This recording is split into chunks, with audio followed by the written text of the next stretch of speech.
Des voyous de la DMK aux trousses du leader de l'ANC. Les chiens aboient. Imperturbable, la caravane de l'ANC passe. De Joël, Komi ou Naké. De grotesques accusations mensongères contre l'ANC circulent sur les réseaux sociaux. Le fait n'est pas nouveau.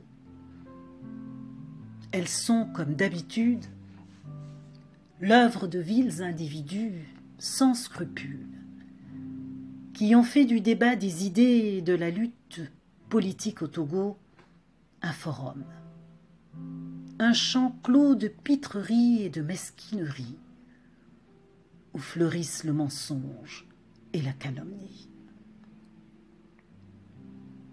En tant que militant de l'ANC, sans désemparer, il convient toujours d'y répondre, en sachant contenir tout le dégoût qu'inspirent de tels comportements.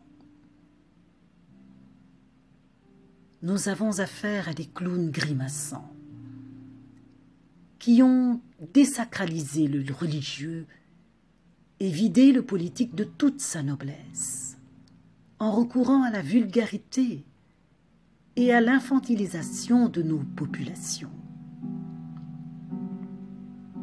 Maintenant, ces mêmes guignols s'évertuent, comme toujours, par les moyens qu'ils connaissent le mieux, le mensonge et la calomnie, pour entraîner avec eux, dans leur chute vertigineuse, ceux qui ont toujours été à l'antipode des bassesses qu'ils incarnent et professent. Ils se sont proclamés légalistes dans un État dictatorial dont le pouvoir clanique héréditaire en place n'a jamais remporté la moindre élection. Comment alors serait-il sérieux de justifier une prétendue victoire en s'appuyant sur le fait qu'un parti a déclaré au soir même du scrutin que le MPDD et UNIR étaient en tête au vu des résultats partiels du moment? Dans l'impossibilité d'avoir pu se faire représenter dans les bureaux de vote, les rigolos de la DMK n'étaient évidemment pas en mesure de fournir la moindre preuve de quoi que ce soit, a fortiori d'une prétendue victoire. On se rappelle qu'après s'être proclamés vainqueurs, les responsables de la DMK avaient déclaré qu'ils étaient prêts à aller à un second tour. Or, nos aventuriers plaisantins ne pouvaient pas produire des procès-verbaux attestant d'une quelconque victoire. Avec quoi donc comptait-il confondre le pouvoir UNIR ainsi que les institutions de la République aux ordres, CENI et Cour constitutionnelle notamment? Il ne disposait d'aucun élément de preuve irréfutable d'une victoire autoproclamée. Puérils et irresponsables, marchands de rêves, éhontés, il ne leur restait plus, après avoir floué les populations et fait le constat de leur échec, qu'à camper une posture victimaire grotesque. Ainsi, ils allèrent jusqu'à prendre le chemin de l'exil, achevant de la sorte de se couvrir de ridicule et de tourner en dérision tout un peuple en lutte. Voyez le niveau de pitrerie et d'irresponsabilité auquel est réduite l'opposition togolaise. Loin d'adopter un profil bas, et à défaut de s'enfuir carrément la tête sous le sable, après leur lamentable et vaine équipée, ils n'en finissent pas de se couvrir de ridicule en multipliant incongruités, bêtises et stupidités. Ces tristes pantins sont plus à plaindre qu'autre chose. La nomination d'ambassadeurs près de certaines républiques souveraines et institutions onusiennes, à laquelle, ahuris, nous avons assisté, participe de farces grotesques dignes d'ignards sans vergogne. Sans conteste, cette bouffonnerie est une offense grave, faite à un peuple qui, franchement, mérite mieux que la perpétuation du mépris constant à lui faire prendre des vessies pour des lanternes, au surplus d'un long chapitre d'abus cyniques et vexatoires des tenants de l'ordre dictatorial. Aujourd'hui, se cacher dans l'anonymat lâche et insolent, comme le font les voyous de la DMK, et débiter des sornettes sur les réseaux sociaux, est devenu pour eux l'ultime recours dans leur dernier retranchement. La DMK qui, prétextant vouloir l'alternance à tout prix, a plutôt tout mis en œuvre, goujatement, pour la conquête déloyale du pouvoir au profit d'un clown.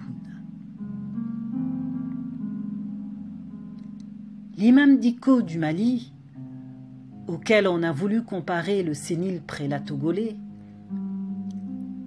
a œuvré pour la chute d'un système corrompu et non pour l'élection d'un homme, un pitre irresponsable. Les détracteurs du président de l'ANC, qu'ils soient de la DMK ou de quelque autre bord, doivent définitivement savoir que Jean-Pierre Fabre aime mieux vivre au Togo qu'ailleurs ou en France, dont il a renoncé à la citoyenneté acquise de naissance et non par naturalisation. Les véritables ennemis du peuple togolais doivent savoir que Jean-Pierre Fabre ne possède aucun bien immobilier à l'étranger, ni ailleurs, ni en France. Bien immobilier qui, selon ses détracteurs et comble d'abomination, lui aurait été offert par un dictateur qu'il n'a de cesse de combattre loyalement. Raconter des inepties au peuple, dont une certaine partie reste malheureusement friande, avance à quoi? Le but commun poursuivi et déclaré étant la chute de la dictature, de telles manœuvres aident-elles à renverser l'ordre dictatorial par l'alternance démocratique? Ne renforcent-elles pas plutôt les positions du dictateur par le spectacle affligeant d'une division opportuniste de l'opposition? Une division souhaitée, voire financée par le dictateur, et qui ne peut que l'arranger. Il est néanmoins stupide et complètement illusoire de penser que cette stratégie du mensonge et de la calomnie peut aider à positionner un clown qui, du reste, a pris la clé des champs après avoir semé le bordel entretenu par des pitreries qui n'amusent plus personne.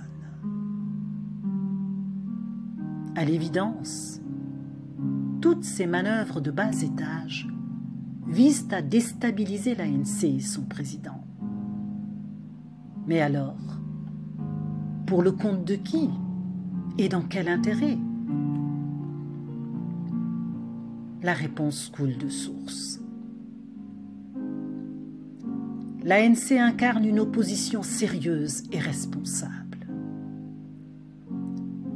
L'ANC gêne aux entournures le pouvoir dictatorial, comme elle gêne tous ces plaisantins sans éducation, qui viennent complexifier le débat politique et la lutte pour l'alternance au Togo, croyant qu'il ne suffit que d'un coup bas, un coup en dessous de la ceinture, pour évincer Jean-Pierre Fabre.